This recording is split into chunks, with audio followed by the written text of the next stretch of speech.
ว่าเท่ากับ2026กำลัง2ส่วน2025กำลัง2บวก2027กำลัง2ถ้าน้องบ่วางน้องก็เอา2ตัวนี้มาแจกเลยเด้อแต่ถ้าเขาจะให้มันง่ายลงเนาะน้องก็วาง s นี้เท่ากับ2026หรือว่าเท่า2025ไปก็ได้เด้อแล้วแต่น้องวางเนาะหรือว่าจะเอา s เท่ากับ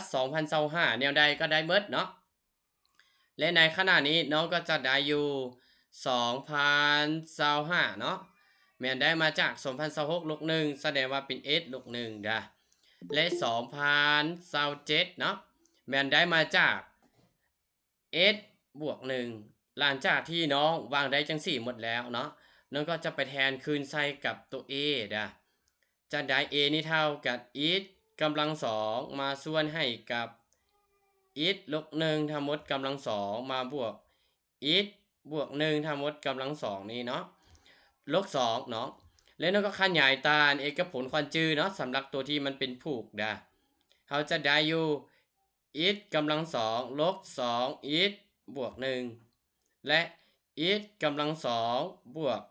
2 x บวก1นี่ลบ2เดิมที่มีอยู่แล้วเนาะจากนี้2 x 2 x ลบกันแล้วก็หมดไป1 1บวกกันเป็น2ก็จะหมดไปแม่นบ่เฮายังเหลืออยู่ x กำลัง2ส่วน x บวก x เป็น2 x กำลัง2เท่ากับ1ส่วน2แสดงว่าเฮาบ่จำเป็นแทน x ตัวนี้กลับคืนเลยเนาะเฮาก็จะได้ว่าค่าของ a แม่นเท่ากับ1ส่วน2เด้อวางจะง่ายกว่าถามว่าบ่วางได้บ่